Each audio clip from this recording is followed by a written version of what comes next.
Selamat datang hari yang indah. Terima kasih. Halo teman-teman, ada saya kembali Aryan Surya, sahabat baik kamu dari Pagar Kehidupan. Ini sebuah hal yang bisa dibilang paling penting ya. Kalau banyak orang yang saya tanya sih, di bagian ini mereka seringkali lupa dan berkata, "Oh iya ya, bener juga mas, kok saya gak kepikiran satu hal ini. Pantesan kemarin banyak gagalnya, banyak sakitnya hidup saya." Hal apa itu? Yuk kita bahas. Sekarang silahkan kamu tetap santai aja, relax. Yang penting pasang telinga, buka pikiran dan hati. Barangkali ini adalah obat yang lagi-lagi menyejukkan kehidupan kamu seperti biasa di Pagar Kehidupan ya. Kita mulai? Senyum dulu dong. Nah, bagus. Kita awali dengan yang positif yuk. Yuk. Jadi gini teman-teman. Sekarang kita bermain logika ya. Karena banyak yang bilang Pagar Kehidupan itu yang paling bikin orang jadi suka. Walaupun terkesan aneh, tapi ternyata logis juga. Kita pakai logika nih. Menurut kamu, pernah nggak sih kebayang ada kebahagiaan yang bisa kamu capai dalam hidup ini? Iya, simpel pertanyaan saya. Tolong dijawab dulu dalam hati kamu secara jujur ya. Kalau saya tanya nih sebagai seorang sahabat kamu, ada nggak kebahagiaan yang menurut diri kamu sendiri bisa banget kamu capai dalam hidup kamu? Jujur ya, kebanyakan orang yang saya tanya gini, mereka akan langsung seperti kamu tuh wajahnya. Campuran antara bingung, sedih juga, tapi ya mau gimana lagi mas? Emang kayaknya sih saya nggak bisa mas mencapai kebahagiaan walaupun saya mau. Nah, ini dia. Ini yang harus saya tolong kepada kamu nih. Gini loh. Simple.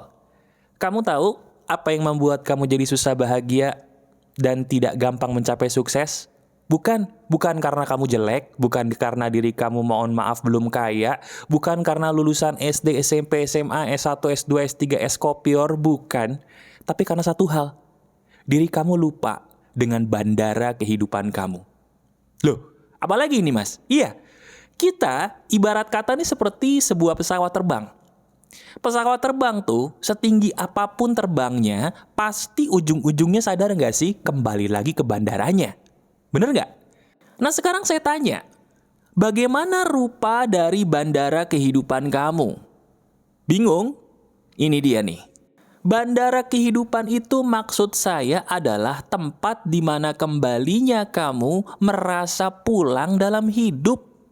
Saya ulangi, bandara kehidupan kamu, bandara kehidupan kita itu adalah tempat kita ngerasa pulang setelah sekian lama dalam satu hari kita berjuang untuk mencapai impian kita dalam hidup. Nah sekarang saya tanya lagi, bagaimana kondisi bandara kehidupan kamu? Kebanyakan di antara kita lupa ya, mimpinya bagus. Punya tujuan keren, pengen dapet jodoh, pengen punya impian ini, pengen mencapai goal ABC, pengen kurus, pengen gemuk, pengen sehat, top banget dah semuanya. Tapi mereka lupa bahwa yang paling penting itu bukan impian mereka, bahkan bukan usaha mereka. Bukan.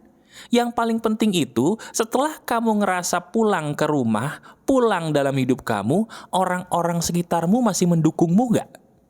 Nah, itu dia tuh. Itu dia, ketampar ya. Coba deh sekarang pikirin baik-baik, pikirkan dalam-dalam. Bener kan, selama ini setiap kali kita bermimpi, pasti jadi turun gara-gara entah kenapa ketemu sama orang atau bahkan orang-orang yang selalu memaksa kita untuk sama dengan mereka, di mana secara nggak langsung mereka berkata, ngapain sih lu mimpi kayak gitu? Nggak takut jatuhnya sakit kalau mimpi ketinggian? Ngapain sih lo ngurus-ngurusin badan, gemuk-gemukin badan, mau aja ditipu? Ngapain sih kamu berusaha cari jodoh, buka diri untuk jodoh yang terbaik? Udahlah, terima aja apa yang ada. Ngapain sih capek-capekin? Pernah nggak kayak gitu ketemu orang kayak gitu? Sering ya? Atau bahkan jangan-jangan tiap hari lagi, mohon maaf. Nah itu, sekarang pakai logika aja. Bagaimana mungkin kita bisa terbang tinggi teman-teman kalau bandara kehidupan kita, orang-orang di sekitar kita ketika kita sampai ke rumah atau kita pulang kembali untuk beristirahat di setiap hari, itu kok mentalnya masih kayak gitu. Nah, logik kan? Logis. Kita nggak akan mungkin bisa jadi orang positif teman-teman kalau lingkungan kita tuh ya masih gitu aja pikirannya. Nih, Maaf ya kalau saya bener lagi. Pernah nggak diri kamu ngerasa jadi orang jelek banget? Pernah nggak diri kamu merasa jadi orang tidak berdaya? Merasa jadi orang kok saya mohon maaf nih BODOH banget nih. Nggak sama seperti orang-orang di sekitar saya, Mas. Pernah? Saya kasih tahu. Itu bukan karena kamu bodoh, bukan karena kamu miskin, bukan karena kamu nggak layak. Diri kamu spesial, hebat, ganteng, cantik, luar biasa. Tapi yang membuat kamu jadi kayak gitu, karena orang-orang di sekitar kamu pengen menurunkan level kamu untuk sama dengan mereka. Saya ulangi. Orang-orang di sekitarmu itulah yang pengen membawa kamu ke level yang sama dengan mereka. Maksudnya, diri kamu pengen buka bisnis nih, ceritanya begitu. Orang-orang di sekitarmu masih bekerja sebagai seorang karyawan. Nggak mungkin diri kamu yang pengen buka bisnis ini bisa hidup tenang kalau masih bergaul dengan orang-orang yang menganggap bekerja sebagai karyawan atau karyawati adalah segalanya. Nggak mungkin. Kenapa? Karena diri kamu akan dipaksa oleh mereka, udah deh, ngapain sih buka bisnis? Mendingan lu gue cariin kerjaan ya. Tuh, ada perusahaan lagi butuh karyawan, mendingan lu kerja dah, ngapain sih buka bisnis? Ayo, pernah digituin sama temen, sama orang, bahkan sama keluarga? Kalau saya sih dulu sering banget. Pagar kehidupan itu pas baru saya mulai, aduh boro-boro kayak sekarang. Saya dianggap setengah gila. Dianggap setengah gila teman-teman. Saya ulangi, dianggap setengah gak waras.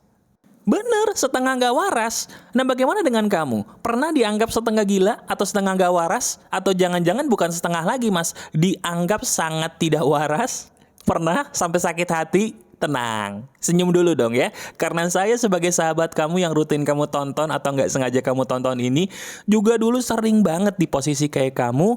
Bahkan jujur ya, saya hampir banget putus asa. Bener deh. Nah, sekarang setelah kamu sadar dan banyak nganggukin kepala, banyak senyum-senyum sendiri dari tadi ya, saya ingin memberikan kamu sebuah petunjuk atau solusinya. Sebuah solusi sederhana untuk mengatasi masalah ini. Sebenarnya gampang kok.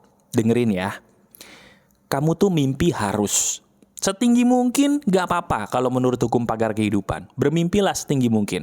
Tapi, ada tapinya. Perhatikan lingkungan kamu setelah kamu pulang dari mimpi-mimpi kamu.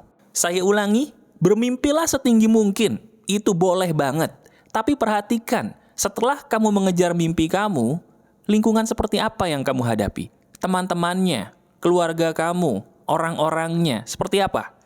Karena kalau kamu bermimpi setinggi mungkin lingkungannya masih mohon maaf pola pikirnya jauh di bawah kamu, jangan salahkan mereka bahwa diri kamu gagal maning. Karena sehebat-hebatnya impian kita tetap butuh percaya, betul nggak sih?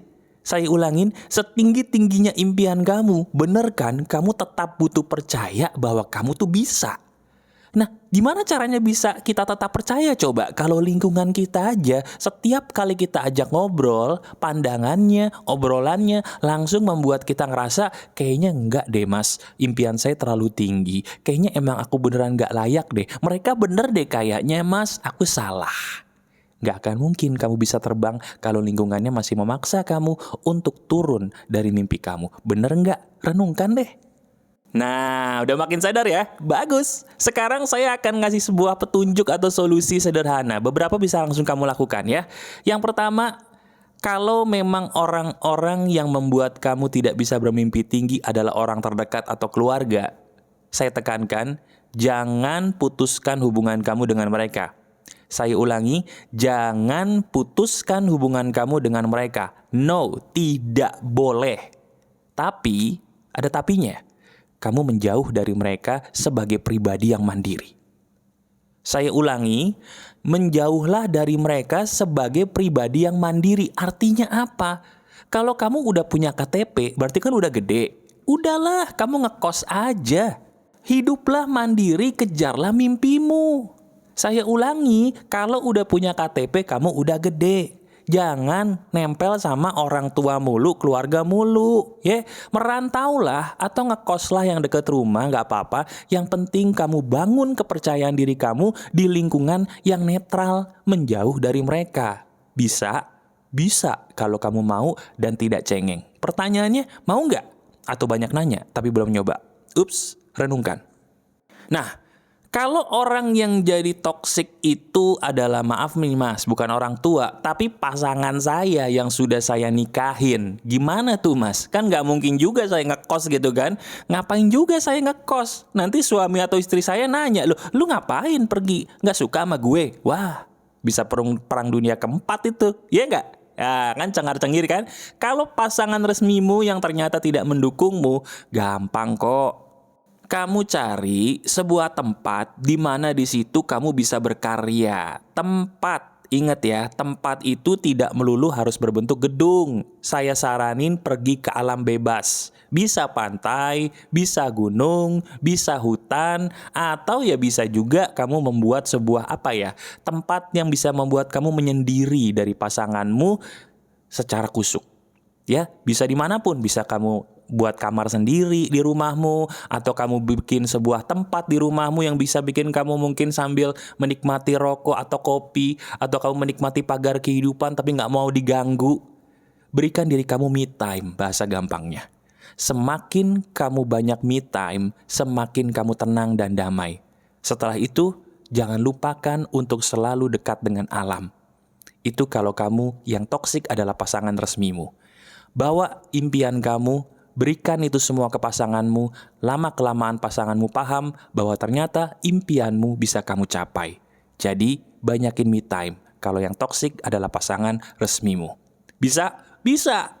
Bisa banget kalau kamu mau. Nah, kalau yang bikin saya toksik pasangan saya, mas, tapi belum saya nikahin, mas. Saya harus gimana, mas? Aduh, belum dinikahin aja udah bikin kamu turun impian. Yakin mau nikah sama dia? Yakin? Coba saya tanya deh. Hei, iya kamu, sadar gak sih? Dia tuh belum kamu nikahin. Kenapa sih belum dinikahin aja udah bikin kamu kayak gini? Kebayang gak kalau kamu nikahin dia? Jangan ya, pikir deh 1000 kali. Masih banyak loh orang yang bakal tergila-gila sama kamu, tapi dia bisa mendukung impian kamu. Cari yang lain. Kamu mau, kamu bisa. Kalau kamu nggak mau, ya nggak bisa. Pilihan di tangan kamu ya. Jangan dibikin pusing. Nah, yang terakhir nih, gimana kalau yang bikin toksik itu adalah teman-teman saya, mas. Teman-teman nongkrong, teman-teman saya gaul, kumpul gitu kan, mas. Gimana tuh, mas? Hey, saya ulangin. Hey, kenapa saya bilang hey mulu? Karena teman itu tidak harus dekat. Saya ulangi, kita bersosialisasi itu harus, namanya juga makhluk sosial, betul nggak? Tapi deket sama semua teman, kagak wajib kali. Artinya apa? Kalau memang teman-temanmu ini terbukti bukan orang yang bisa membuat kamu jadi positif sesuai dengan yang kamu butuhkan, ya udah nggak usah deket sama mereka. Tapi tetap komunikasi dengan mereka, tapi nggak usah deket ya. Bisa kan? Bisa. Ingat pesan saya, bersosialisasi itu harus, tapi deket sama semua orang, gak ada yang harus. Itu pilihan. Nah, pilihannya, kamu mau gak? Kalau kamu mau, kamu bisa. Saya ulangi lagi, kamu mau, kamu bisa. Pertanyaannya, mau gak? Renungkan. Nah, yang paling penting yang terakhir nih, apa itu mas? Lingkungan kamu udah oke, keren lah, paling tidak kalau nggak positif netral lah. Kamu sudah bisa menyendiri, sudah bisa menata diri dengan bagus. Kalau satu hal ini lupa, sama juga bohong. Apa itu mas?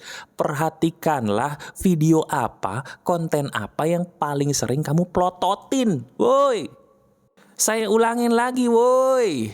Ini pagar kehidupan gak akan ada efeknya kalau setelah ini kamu nontonin konten-konten yang ngasal. Tahu konten-konten yang ngasal? Saya tuh sedih banget kalau ada konten kreator yang ngomongnya tuh ngasal. Mereka mengatakan sebuah hal tapi gak disertai bukti. Misalnya, mimpi itu gak boleh tinggi-tinggi. Nanti kalau mimpinya tinggi-tinggi jatuhnya sakit. Wah, kebayang gak sih abis nonton video sepositif ini, kamu ketemu konten begitu, ya turun lagi. Iya nggak? Jadi udah deh, perhatikan konten-konten yang kamu lihat. Ingat, semakin banyak konten positif yang kamu lihat, di berandamu, di beranda sosial mediamu, akan semakin banyak konten yang sepositif itu juga. Jadi perhatikan ya, percuma lingkungan kamu oke, tapi hal yang diplototin gak oke, sama juga bohong. Ciptakan bandara kehidupan yang nyaman sesuai dengan impian kamu. Maka kamu akan bisa mencapai goal kamu.